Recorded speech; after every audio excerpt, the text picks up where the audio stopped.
further back and still tried to get, took like 3 or 4 shots, tried to do it with daily. All right. And we're live. Managed to do that. Kind of neat, though, isn't it? All right. So welcome everybody to Bethel Temple Heritage Hall. One of the perks of the job is to go out and listen to some really cool lectures all over the state of Arkansas, and kind of see, see what else is going on out there. And I guess at least one of the people in the room tonight is going to the Steamboat Symposium in a few weeks or a few days at the old State House. And one of those other lectures that I had the privilege to see one day was at the Arkansas Historical Association. You all heard of the Arkansas Historical Quarterlies that kind of contain all kinds of information on kind of pretty much everything about Arkansas and its history. And I was watching this guy give another Civil War lecture. And by the way, this is getting really hard to do to the original sometimes when you're talking about things that are 150 years old. So we get to this, I guess it was kind of like a convention center, and folks are talking about the Sultana. It's pretty good stuff. And then this guy starts talking about something near and dear to me, the Sons of Confederate Veterans. And the United Confederate Veterans, the predecessor of the SCV, and kind of how things went on about 100 years ago regarding a topic that probably none of us know anything about or very little about. So at the state capitol, every Flag Day in April is Confederate Heritage Month, we all meet down at the northeast corner for the Confederate Monument for Flag Day. But there's actually 2 Confederate monuments on the grounds of the state capitol. And the one that Zach's going to talk about here in a minute is one that wasn't dedicated to the men that fought for the war, or fought the war. It was dedicated to the women and the children of the war. So, graduate of ASU. ASU does a lot of heritage work. Ruth Hawkins is from up there, named pretty synonymous with the Delta. They've got a really cool heritage, what do they call it? Heritage Studies. PhD in Heritage Studies, PhD, cool. So without any further ado, Zachary Elledge.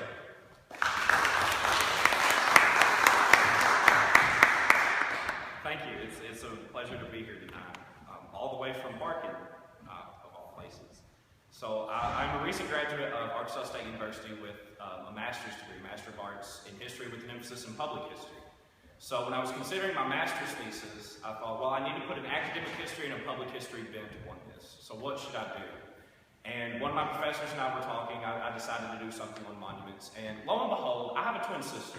And she and I, believe it or not, get into a lot of arguments. And we were arguing about this particular monument in Little Rock. And pretty much in a way to prove my point, I ended up writing my thesis over the Little Rock Monument to the Women of the Confederacy in Little Rock. So nestled in the southeast corner on the grounds of the Arkansas Capitol stands the Little Rock Monument to the Women of the Confederacy, titled by the sculptor as Southern Mother. The Little Rock Monument to the Women of the Confederacy is a bronze statue with 4 figures intimately connected. A mother seated, holds the hand of her elder son, dressed in his military uniform. 2 other children, a younger son and daughter, wait on either side of their mother for the climactic moment, the oldest son's departure. The daughter gently cries into her mother's shoulder. The much younger son stands by his mother's right hand, proudly carrying his military-style drum, and looks upon his departing brother in complete awe but little comprehension.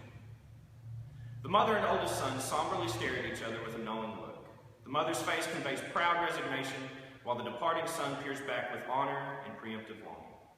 The 4 figures are locked into this position, but the artistic rendering gives a sense of the penultimate, that moment before the final climax. Here, the audience was expected to understand the ultimate moment of a loved one's departure for war. But the emotional scene which causes this climax, the departure, was a supremely private moment. This peculiar monument is immediately distinguishable when walking towards the Capitol. However, the monument stands as a clear cultural relic of a generation of elite whites who hoped to make a transcendent connection when they created it. Their creation elicited vigorous dissent amongst themselves and a general angst as to the proper message they wished to convey. One particular message, though, was quite clear. The Little Rock Monument to the Women of the Confederacy is a construction of Southern womanhood based on the memory of Southern men. The monument represents a romanticized recollection of the Confederate veterans who visualized it through the selective prism of their own memory of the women of the Confederacy. These veterans lived in a New South that challenged the static notions of feminine identity that they preferred to remember. Elite white women now advocated political representation and numerous progressive reforms. At the same time, black women had emerged from slavery and attempted to stake their own claims to a construction of womanhood previously reserved for whites. The monument evoked memories of a better imagined past. It was intended to uphold and support a true history, as many within the lost cause aspired to create during the early 20th century. Their true history consisted of the veterans' idealized memory of how women experienced the primary hardship of war as a righteous choice to send their sons and husbands into it. In reality, the act of sacrificing their men to fate was only the beginning of a morally ambivalent experience of women's own survival in which choice was illusory.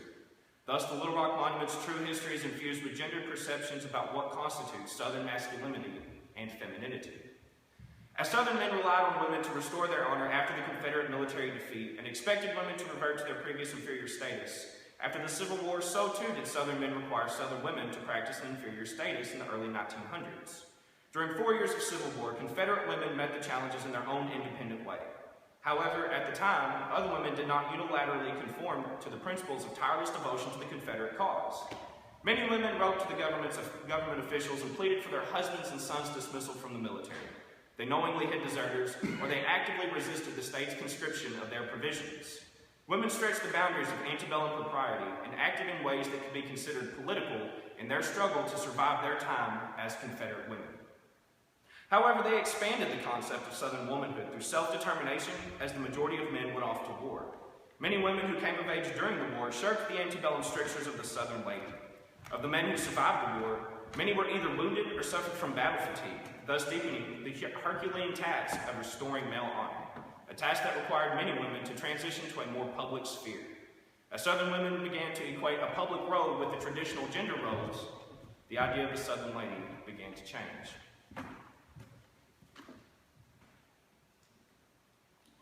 The first mention of a monument to Confederate women originated during an 1866 Confederate Veterans Camp meeting in Montgomery, Alabama. When E.P. Morissette proposed that Confederate veterans should erect a lofty Corinthian monument whose graceful shaft shall commemorate in our own native language the names and glorious deeds of the women of our own dear Southern land. The simple fact that Confederate veterans would erect the same style of commemoration for Confederate women that would likely be used for themselves is instructive. It is suggestive of equating the relative value of women's wartime deeds with those of men. While Morissette's proposal listed no immediate action, it nevertheless pointed to a gender-neutral importance of commemoration. Despite this early call for the commemoration of Confederate women, 30 years passed before the issue was revisited in a substantive way. Submitted through the UCB flagship publication, The Confederate Veteran, in 1895, one Mrs. A. Trueheart Buck of Washington, D.C., heralded an enormously ambitious call for Confederate Women's Memorial University. Her proposal of a university would require a commitment far beyond the customary stone enshrinement of Confederate heroes, but with an arguably greater long-term impact. In contrast, the earliest call for a memorial put forth by Morissette was predictably traditional. These proposals represent two comprehensively different interpretations of what constituted properly honoring Confederate women.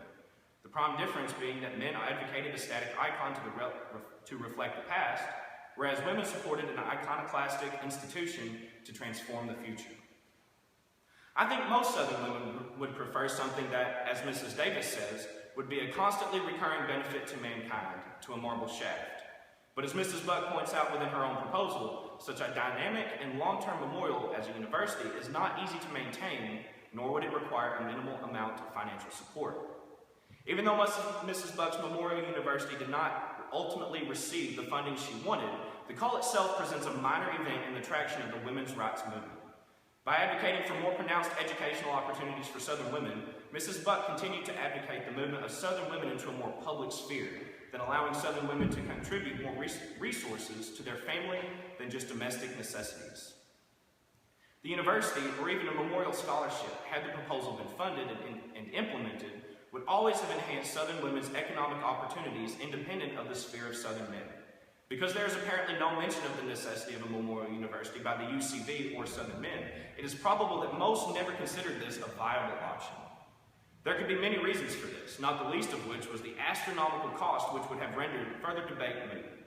However, it is certainly plausible that many veterans would have considered a women's university a superfluous finishing school for the rich, polarizing the viewpoint between economic classes of Confederate veterans. The lack of support galvanizes the likelihood that Southern men were unwilling to actively contribute to the progression of women's rights. Silence, as an independent action, ignored the prospects, calls, and ideas of Southern women who hoped for more, as Mrs. Buck demonstrated. Whether or not the UCV meant to ignore their female counterparts' proposition, the silence inevitably did more damage to the overall movement. Nevertheless, by calling for an endowment to educate future generations of Southern women, Mrs. Buck epitomized the dichotomy between a masculine and feminine perspective. Just a year after Mrs. Buck published her proposal for a women's university, a UCV member revived Morissette's initial concept of a women's memorial during the National Veterans Annual Reunion at Richmond, Virginia in 1896. Far from the progressive tones that would have resounded with the erection of an endowed university, Dr. George Tickner of New Orleans Camp No. 9 struck a more traditional note. He proposed a rather formulaic, artistic representation of Confederate women's honorable sacrifices during the Civil War. The veterans who proposed this monument held rigid ideas about its construction. Despite specific requirements, the proposal provided little insight into the monument itself. Tickner placed the proverbial cart before the horse, and instead of outlining the camp's artistic ideals for a monument and initiating a pragmatic campaign, he proceeded to state final specifications closer to an end result. However, like Mrs. Buck's proposal, the New Orleans resolution spoke to the longevity of the legacy of a women's memorial. Tickner's call, though, was not heeded and no direct action surfaced. By 1901, the monument to Confederate women gained very little traction, until General A.P. Stewart in Memphis offered a resolution that evoked Southern white males' most romantic sensibilities about Confederate women. For Stewart, a monument represented to future generations how the Confederate soldier loved the dear, sweet women of the South. Equating men's and women's deeds in the war adds another dynamic in the UCV call for a monument to Confederate women, especially since it was a tactic being employed for several years with no noticeable results. It is clear that after 5 years, the Confederate veterans had again failed to honor Southern women with anything more than tender words of praise. However, Stewart's resolution initiated the first fundraiser and called for the formation of a committee, yet this tenuous beginning required the UCV to seek outside help. The UCV sought help from the UDC, the United Daughters Confederacy, most likely for both moral and financial backing. At the UDC 9th Annual Reunion in November 1902 in New Orleans, Dr. Tickner presented the opportunity of endorsement for a monument to the women of the South. The UDC annual minutes do not mention what Dr. Tickner said to persuade the UDC to join the UCV's cause. His presentation impressed some, but did not move enough members to elicit the UDC's aid. Even though Mrs. Henderson of Mississippi moved for a resolution of approval, no consensus was reached, and after a somewhat heated discussion, another member requested that the idea of a monument to Confederate women be put on the back burner. The discussion became more contentious because several UDC members wanted the UCV to take no action at all until other monuments, such as the Jefferson Davis Monument, were completed. However, due to the strong opinions held within the contentious debate over the monument issue, there is doubtfully any feeling Tickner could arouse to have swayed the UDC to endorse the UCV.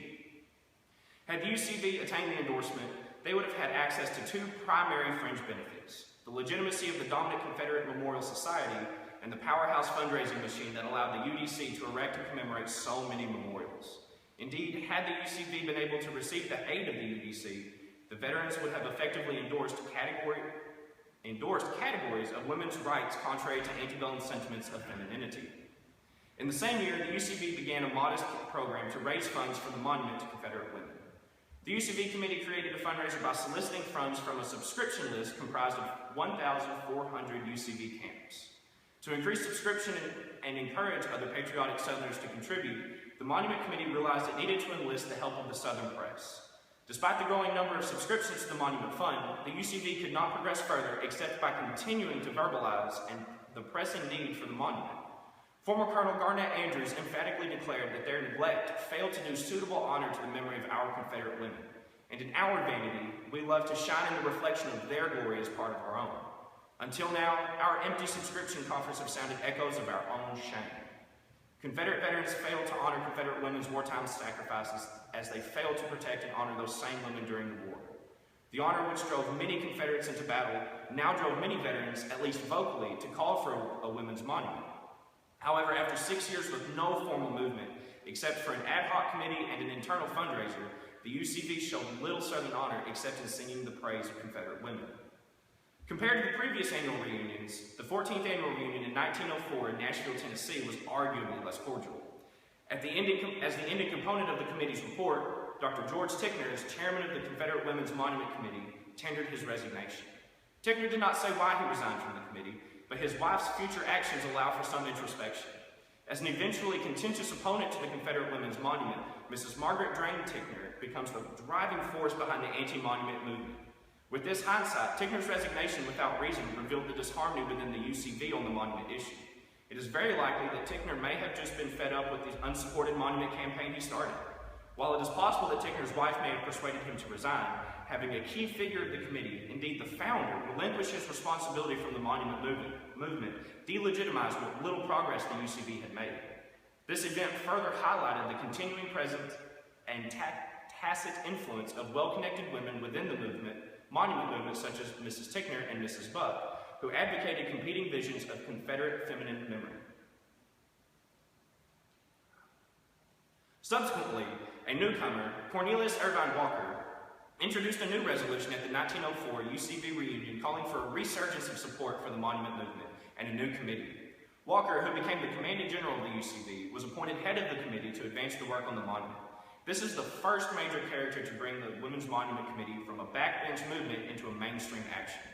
Walker laid out his plan for a new active role of the UCV with requirements to all camps to appoint a committee to solicit funds, to canvass their local communities for donations, that if these requirements were not met within 1 month, that the state commander was given authority to appoint the committee, that if none of these are met at all, then any member who was enthusiastic about the project may take charge on their own, and that each camp had a quota to meet at least $50 by January 1st, 1906.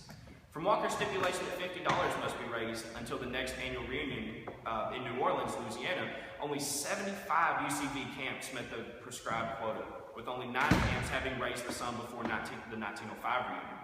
For all of the glorification and honors given to Confederate women's wartime sacrifices, the 1906 report of the Women's Monument Committee starkly reveals the extent of Southern men's ability and willingness to honor these women.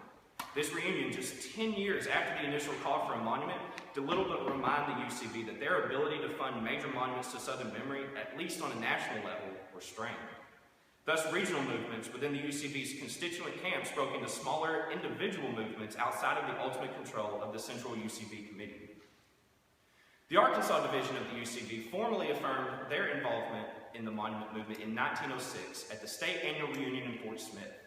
The commander admonished a 6th veteran committee to arrange for the cooperation of the UCV of Arkansas and Sons of Veterans with the General Committee of the United Confederate Veterans of the South for the erection of at least 1 monument in each of the southern states to commemorate the heroism of the Southern women in the Civil War period. This was the first vestige of unity between the Arkansas division and the National Committee. Under the National Committee's oversight, state divisions could now move forward at their own pace. The veterans and Sons of Veterans of each state will be asked to share state by state in the expense incurred. By sharing in the expenses, the state could equalize the cost of the monument and theoretically erect the monument faster. This condition would allow each state to raise a set amount of money without placing an undue burden on one or more states. This also lends evidence to the utility of erecting the same design in each state. However, the National Monument Committee had not contracted an artist or chosen a design and did not possess enough capital to begin the process. Arkansas veterans were quite optimistic that an approximate amount of $5,000 would be enough to cover the cost of the monument. Each monument will be an original under this plan, and the uniformity throughout the South will be a striking feature. This passage indicates that they intended to at least follow the same design for each monument. One can further logically conclude that the UCV was determined to have 1 monument in each state. However, to advance the monument, the UCV required building capital. In May 1905, the Craighead County Sun advocated a means by which the UCV planned to acquire some of this capital. The Sun spoke of a proposal to issue a memorial edition of a daily paper,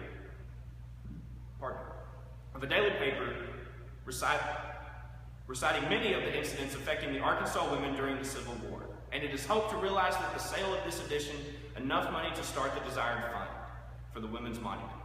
While this demonstrates that the Arkansas UCV attempted to comply with the committee's need for funding, the ultimate financial result was not discernible. This article only alludes that something was afoot within the Arkansas UCV and tenuously hints at the chaos within the movement. Yet it nevertheless supports the impression of an individual character within the Arkansas Monument movement. The distribution of memorial reminiscences as a primary fundraiser does not appear to have been practiced by any other UCV division except Arkansas. Thus, Arkansas's attempt at funding a women's memorial were creative and even energetic, if not always productive.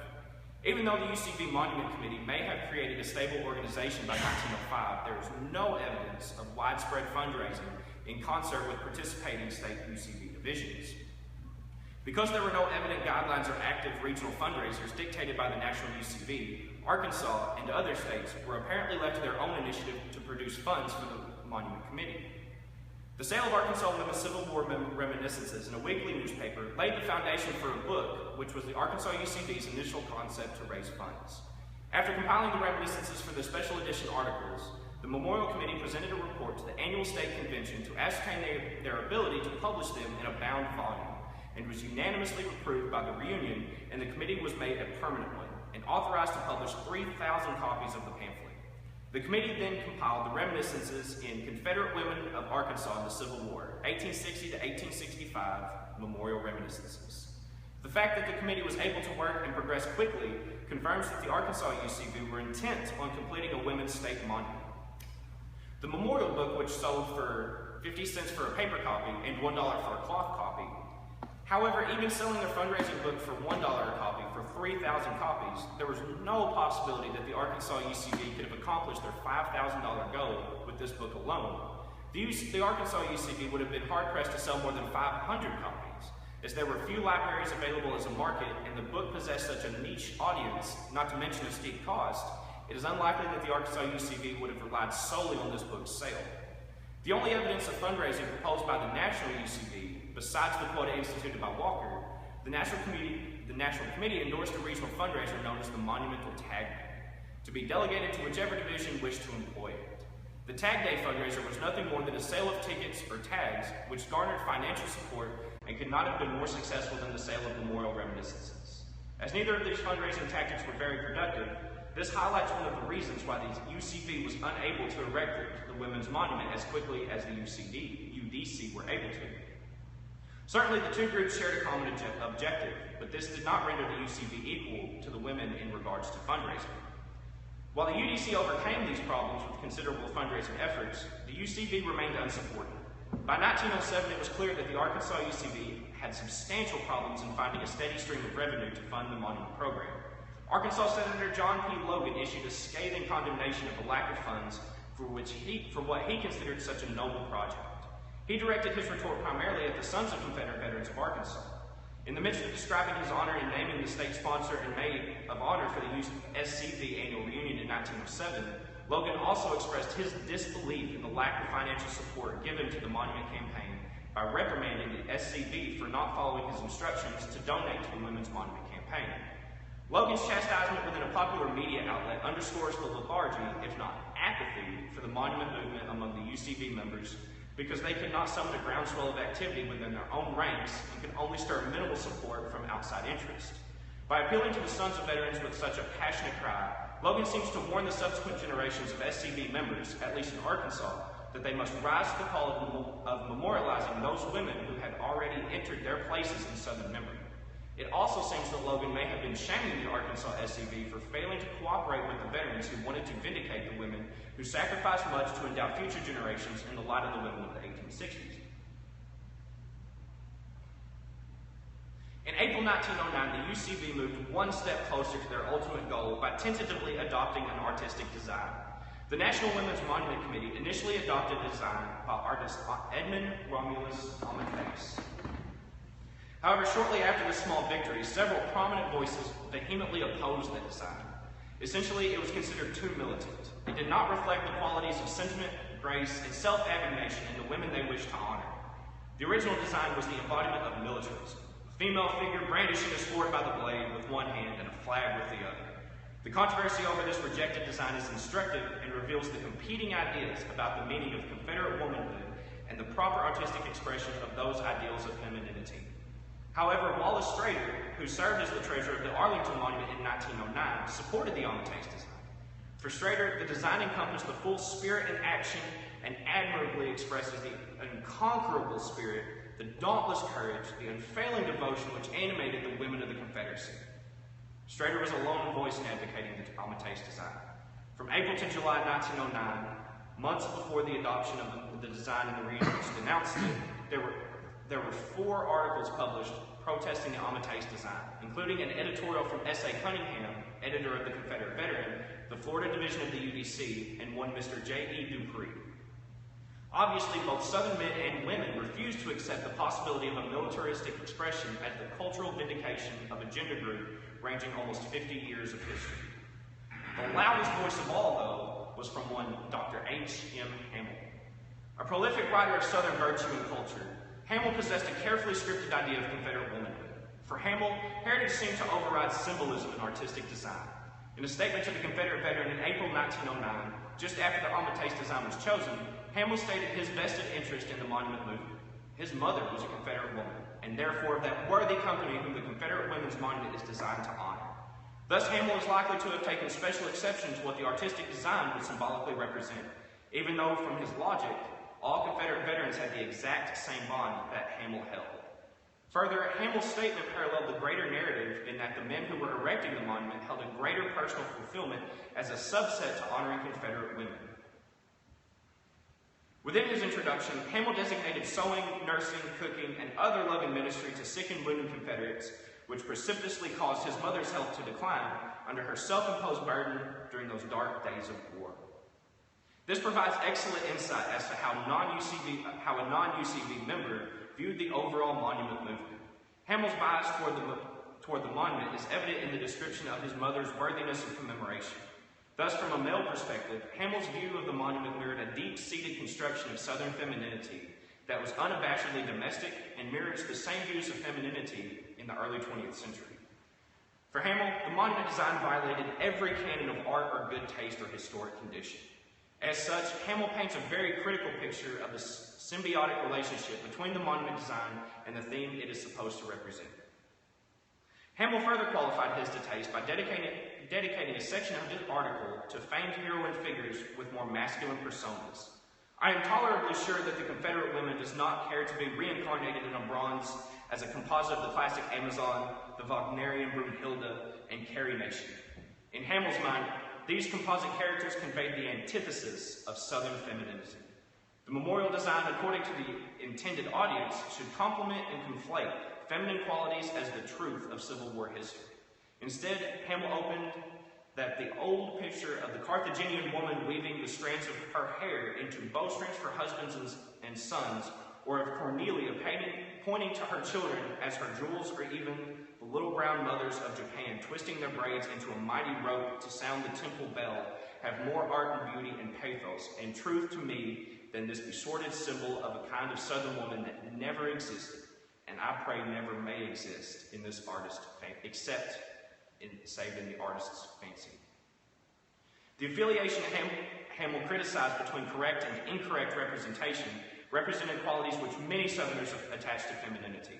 Hamel's impassioned argument that a woman should put the needs of family and country before herself tends to represent the overall qualification which many deemed the monument should possess.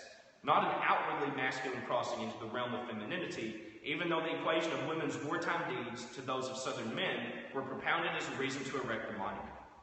Obviously, this equation of deeds would only be employed so far as it stayed within its reasonable bounds.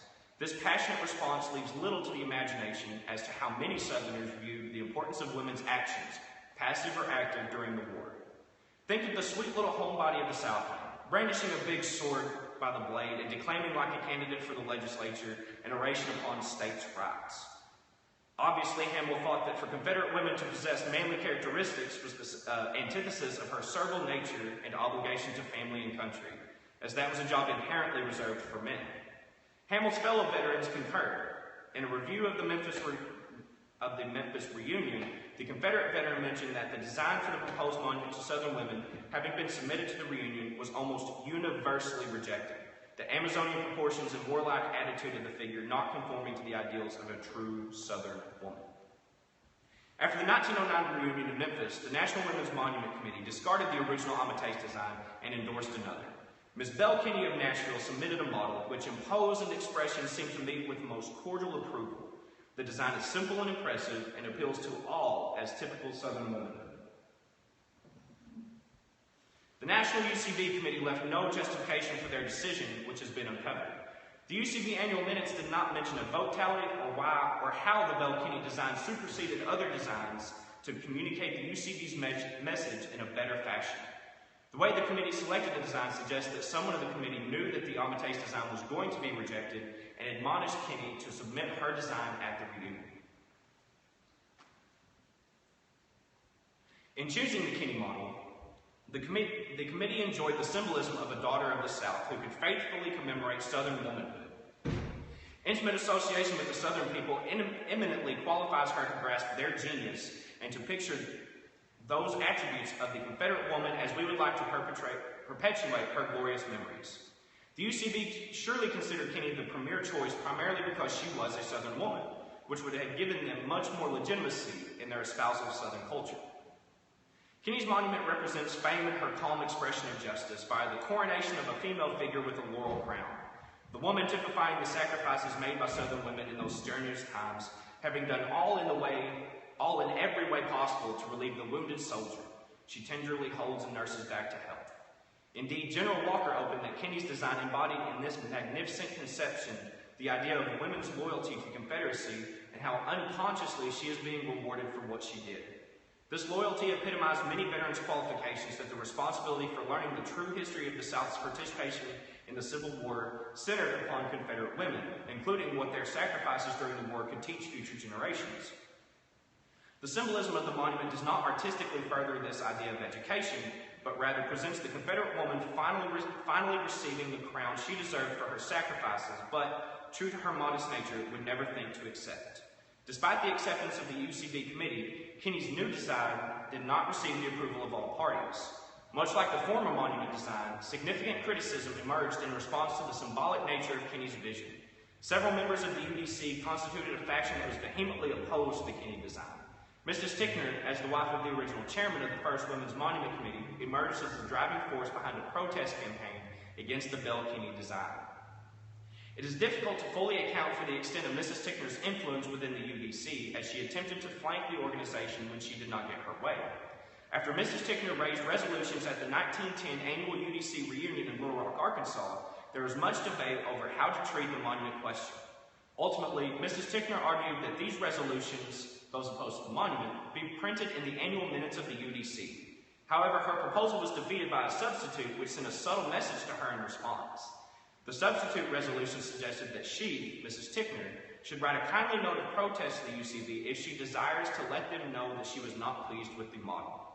Mrs. Tickner apparently wanted her resolution printed so that her view could carry more weight.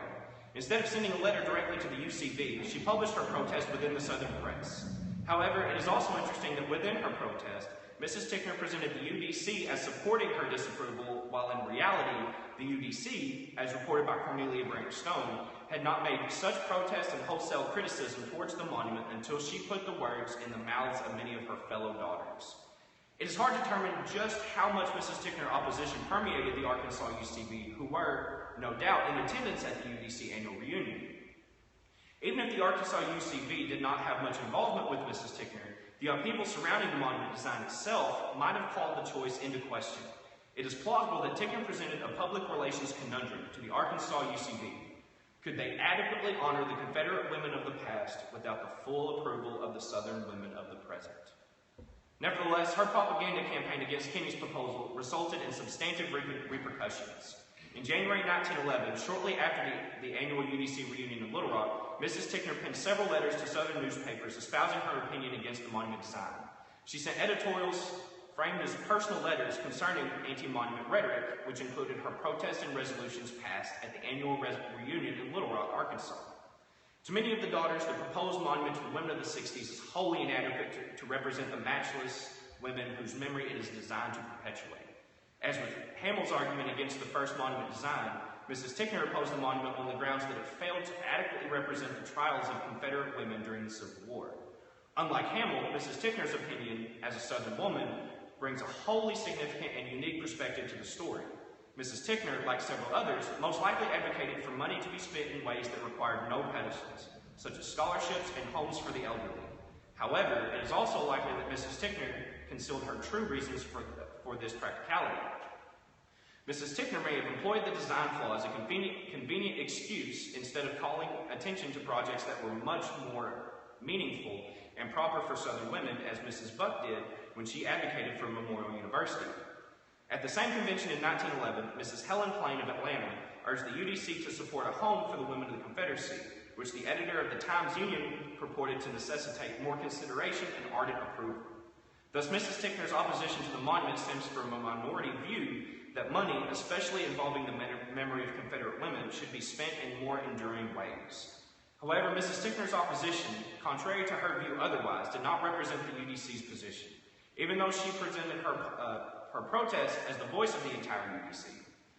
However, this may have been the least of the UCB's problem at this time, because by 1911, the Arkansas Committee continued to struggle with acquiring funding to proceed with the monument.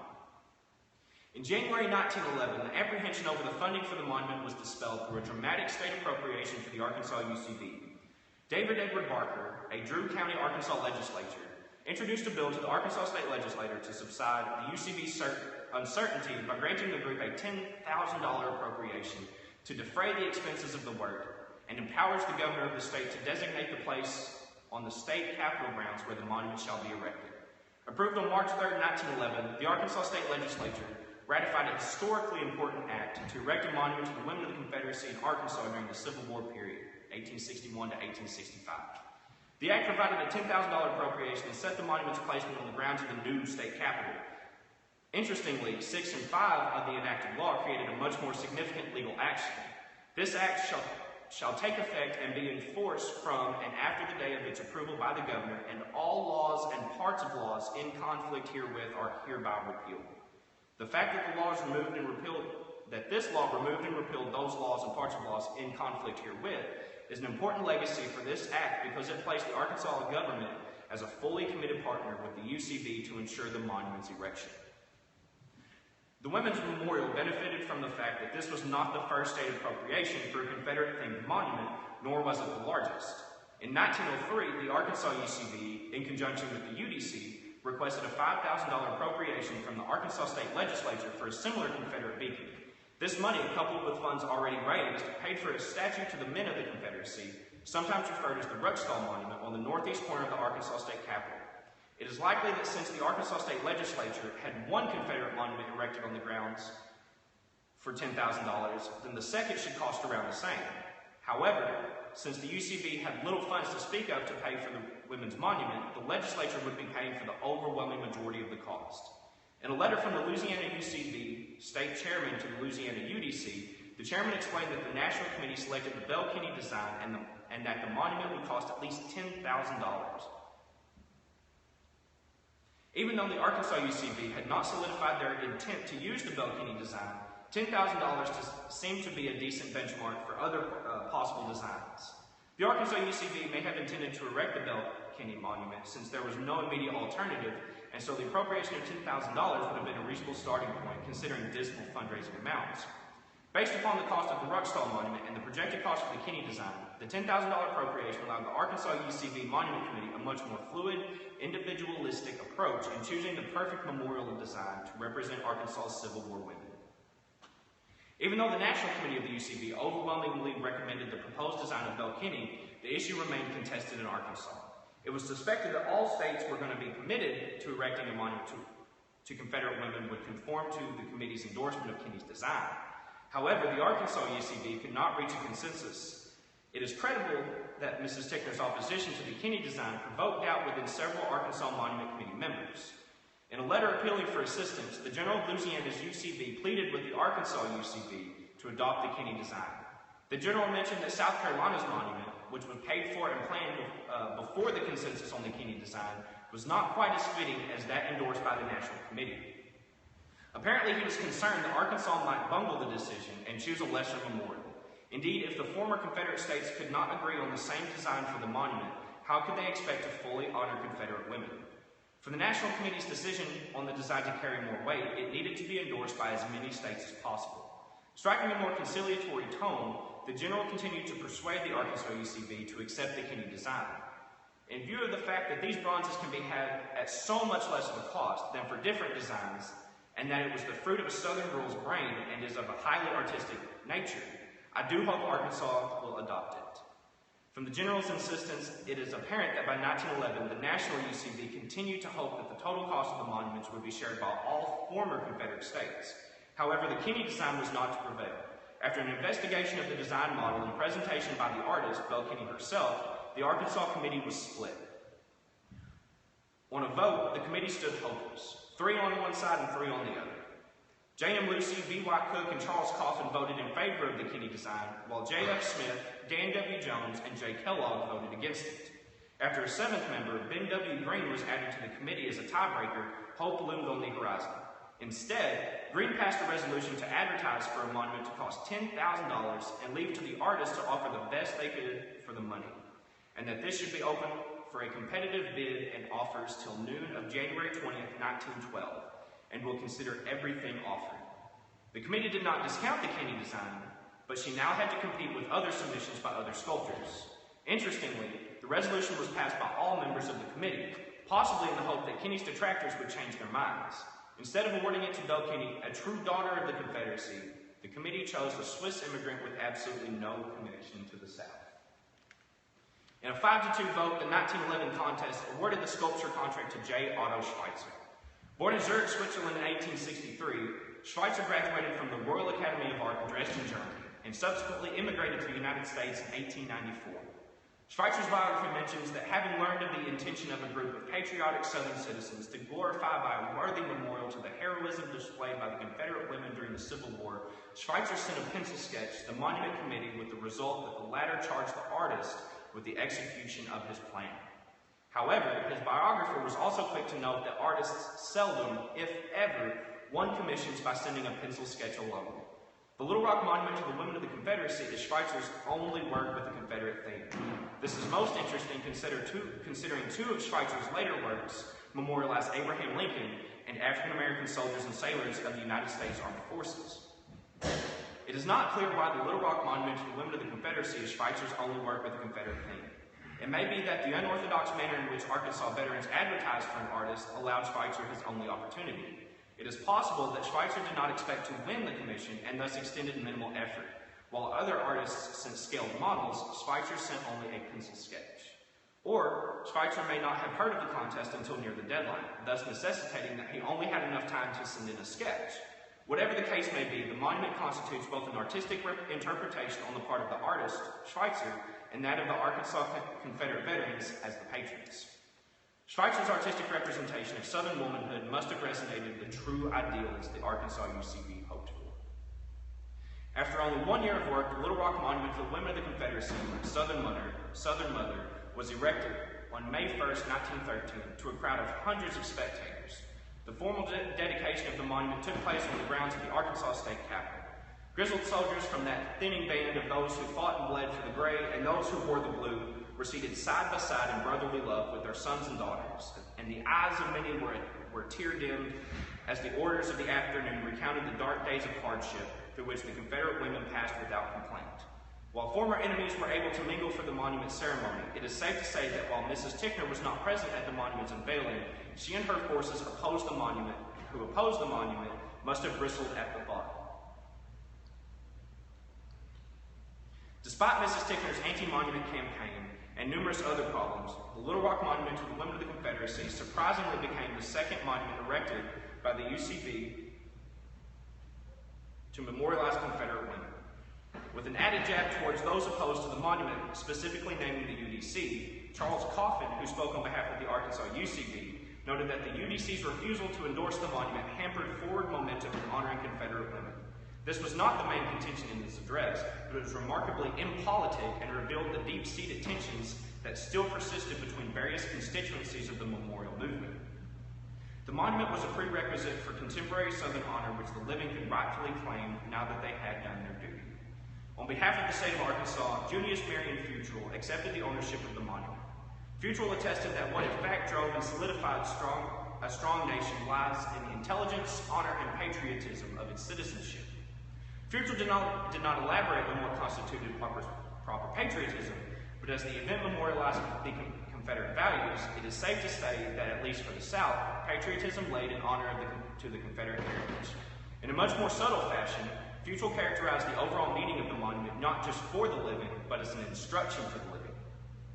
In a critical judgment of modern society, Futrell remarked, whether it be a home, in society, or in business, or in whatever walk of life, the pictures that are most frequently presented to our view are pictures of commercialism, on a background of selfishness and vanity, framed in the strife of poverty and wealth.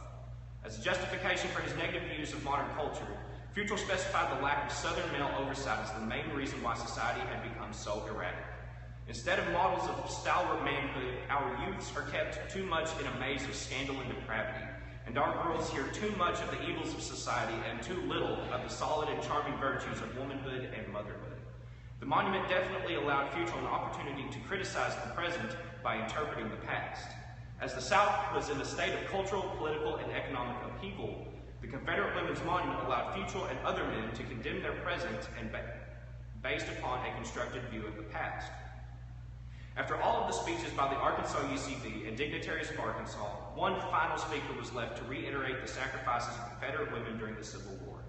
Mrs. Josie Frazee Kappelman, Poet Laureate of the Trans-Mississippi Department of the UCB, was the final speaker, but more importantly, she was the only female allowed to speak at the monument's dedication. The Arkansas UCB published almost 50 female reminiscences in their original fundraiser, but only scheduled one voice to speak at the dedication. Mrs. Kappelman summarized the turmoil that women experienced during the war in one poetic flourish. I can see her watching, waiting for the boy that never came, who was lying somewhere mangled in a grave without a name. This short line of prose encapsulates the penultimate moment of the Little Rock Monument. While viewing the monument, one can only wonder if these same thoughts of gruesome tragedy were passing through the mother's thoughts. Nevertheless, Mrs. Kappelman did not dwell only on tragedy, but related an important transition for many Confederate women. It was she who took up the burden in the shattered land of song, where the homes were heaps of ashes and only hearts left strong. I, these women gently nurtured, sweet tuned to every grace, worked hand in hand with husbands, helped their ruined homes replace. This poem's generalization of Southern women's gently nurtured status does not pertain to all Confederate women, but interpreted in the context of middle and upper class women who were not subjected to menial labor, this statement is much more telling. As there were veterans of both Union and Confederate forces in attendance, it is possible that the dedication makes a more subtle comment on the two forces' move towards reconciliation. Since Union veterans seem to have allowed the UCB to erect monuments to the complexity of Confederate defeat, the Little Rock Monument to the women of the Confederacy is another stepping stone in the move towards reconciliation. Indeed, as the monument movement coincided with the promulgation of the racist writings of Thomas Dixon Jr. and the widespread success of Birth of a Nation, the monument campaign is another way the North and South were able to make a cultural reconciliation based upon similar racial attitudes. The ironic part of the story is that if it were not for the progressive women of the 1860s who inevitably influenced the determination and break with the antebellum structures on Southern women, the men of the UCB would have had no basis to memorialize Confederate women. The Little Rock Monument to the women of the Confederacy, indeed the entire monument movement, effectively stipulated the qualifications to be a true Southern white female. One reason why the monument movement could not gain traction was because overwhelming contention of Confederate women's deeds compounded the psychological defeat of Confederate men by subconsciously confirming that the inclusion of Southern women in the Confederacy's total war effort was not enough to overcome the comparatively moderate endeavor of the North. Thank you.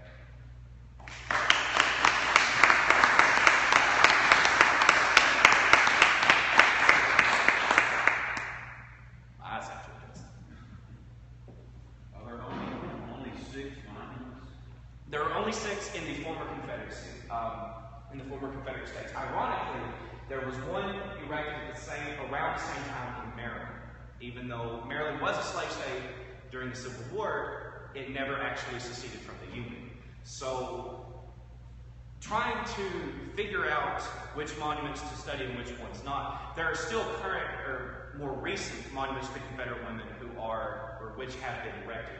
But the one in Maryland, it kind of has a very muddled history to it because it's not exactly part of the UCB. It wasn't really intended to, possibly, but it was eventually erected.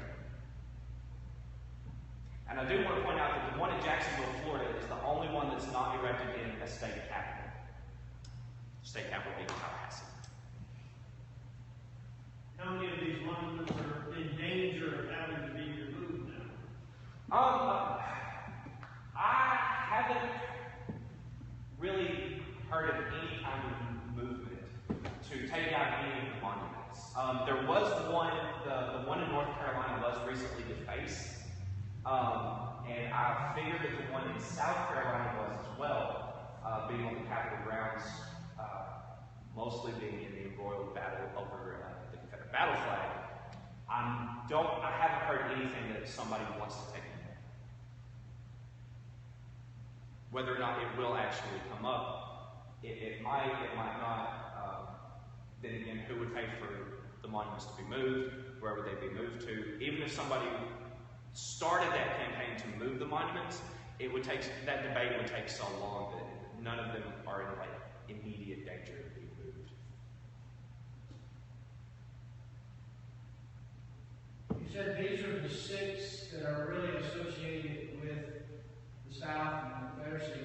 Yes. Since 1926, has other Southern states put up some sort of monument to the women of the South, or? They have. There's one in Texas that I know of that was erected recently. I want to say it was erected in 2012, if I remember correctly, but I may have the date off in my mind for something else. But there was one that was erected in Texas, the eastern portion of Texas. I can't actually remember where.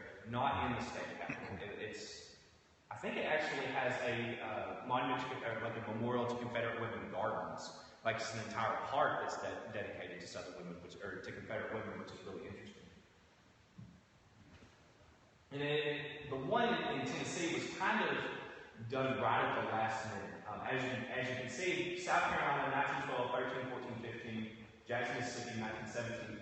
Tennessee's was done relatively late. By 1917, after World War I, we can effectively say that reconciliation had happened. We'd already had the Spanish-American War, we've already had World War I, that America has finally, as a nation, has effectively healed its wounds. In a way, there's brand new generations that have come up. And so Nashville, the one in Nashville, Tennessee, is the one that's really interesting because it kind of comes out of nowhere.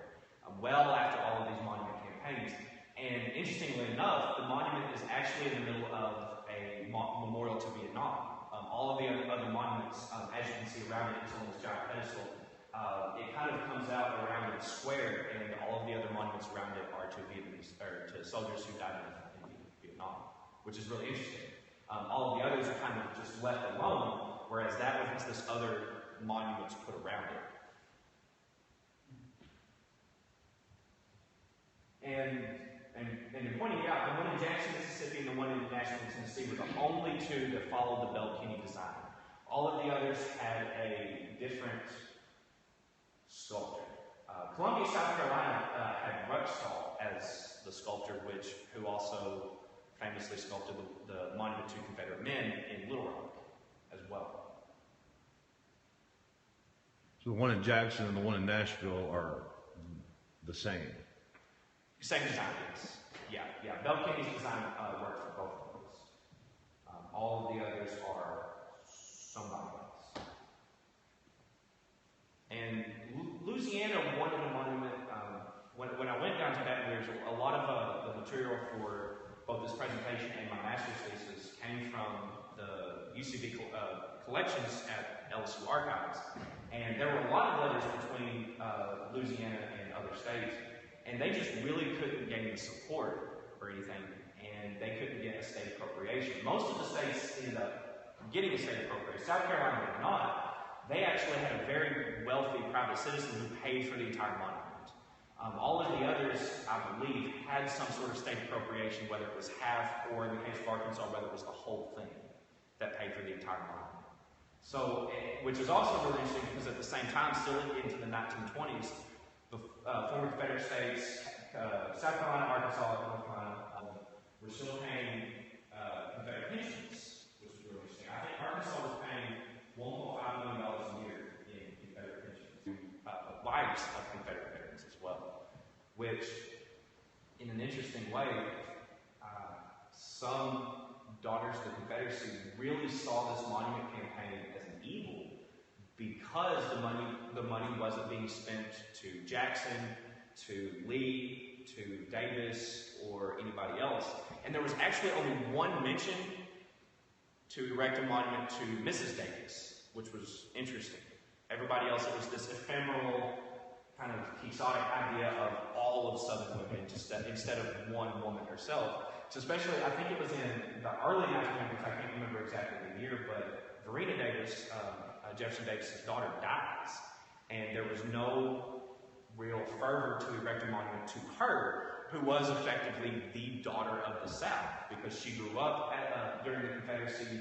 She was the president's daughter, and she was just loved by everybody, but mostly just people shed a tear for her, but wanted to erect these monuments to that idea, that constructed idea, which is really, because our ideas and our memory are never quite what reality is. Our memories of childhood, especially if we have a sibling, they'll say, that's not how it happened, you're wrong. Or if we tell a parent a memory, our parents like, you've got that wrong, you've got that wrong. And if you have a spouse or a significant other, they'll say, oh, you've got that totally wrong. And eventually, sometimes you do have to come to a consensus on what really happened in the past, but a lot of times we do forget what happens, and we kind of shape in our own mind what we remember and how we remember it. And so that's really what we see with all of these monuments. And what was going on in the early 1900s really played a part in what was going on. The increase of the women's rights movement, which culminated in the 1920s. Hattie Caraway, who ends up becoming the first female elected to govern office, or at least on the national level, being a senator from Arkansas. I mean, that was happening at the same time, and we really can't say that what was happening in the 1860s wholeheartedly influenced this. The idea did, but the events of what was going on in the early 1920s really forcefully influenced all of this. Because by the 19-teens, I mean, the United Confederate veterans were like drummer boys who were 6, 7, 8 years old. They were very, very young. And so they didn't remember the battles of Shiloh, Gettysburg, and things like that. They didn't, and most of them probably weren't missing legs. Most of them might have had a little bit of battle fatigue, but those were drummer boys. A lot of them had become insurance salesmen, car salesmen, so they had become this middle class, and so their ideas of what happened in the Civil War are influenced by both what they become in an economic class and then the part of the war that they experience as being a little runner, as being a drummer boy, and things like that. But the real soldiers would have remembered the war in a different way, but they're not here. A lot of the Confederate women who were alive in the 1860s have also already perished. And so this idea is by these newer generations and not by the actual generations who experienced it. Because Zebulon Vance in North Carolina had an entire room that he devoted to letters and pleas from wives, from mothers, to send their husbands and their brothers and everybody back. I mean, a lot of them could not handle what was happening, either physically or psychologically. I mean, they needed help. They had their kids to think about, they had mouths to feed, and there's this war on their doorstep. I mean, it's even today, it's still hard for a single parent to raise a family. In 1861, women are still facing that same threat of how am I going to provide for my children? Why are they going off to this war? And so we have this refugee crisis that ends up happening from women who are trying to settle somewhere else. That way they don't have to worry about the war, especially those in Northern Virginia. And as Sherman's marching through towards towards the sea in Georgia, everybody's starting to figure out we could lose our lives. And so the war becomes real for these women, and they meet it in their own independent ways, but a lot of them didn't tirelessly support the Confederacy. It never happened. There's never a majority view.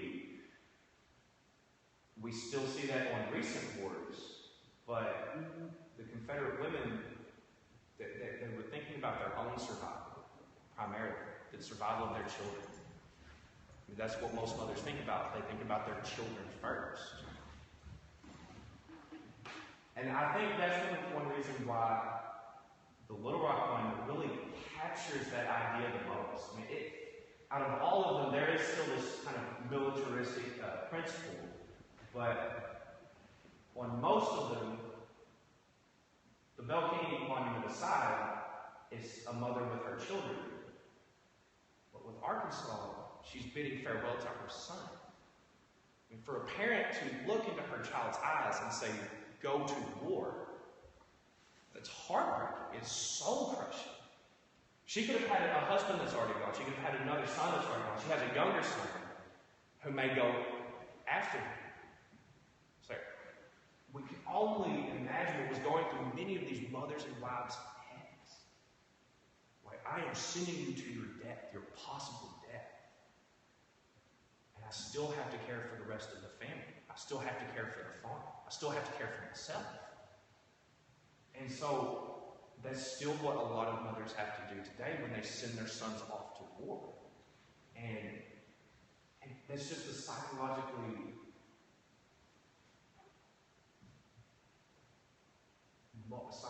moment that most of us really can't understand.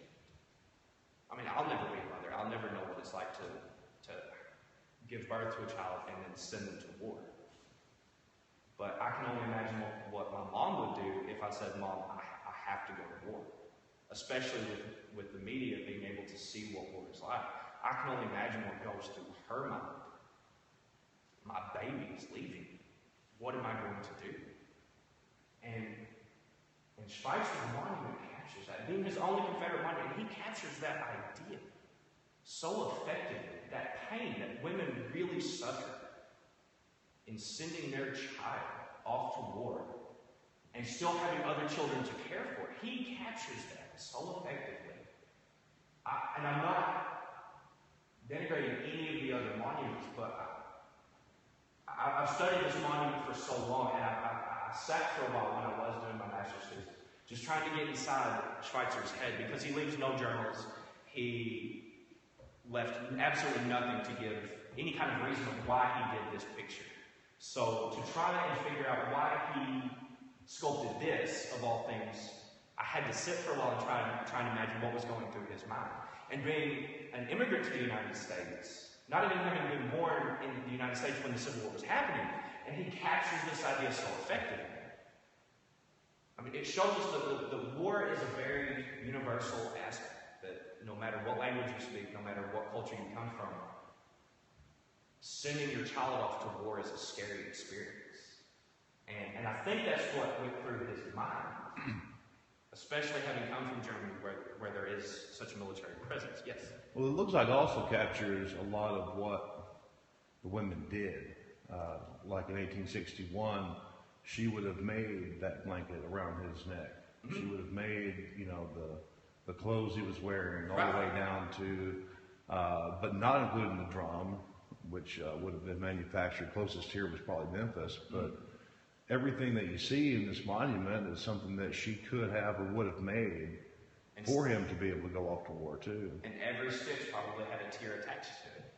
And you're right, we can't see the uniform very well, but it's most likely a homespun uniform, which would make her sending him off even more difficult, because there was that lead-up process of her making his uniform and knowing that this uniform is going to carry him through for years. It could carry him. This could be what my son dies in, and all of those thoughts that goes through her mind. And it's a very humbling experience.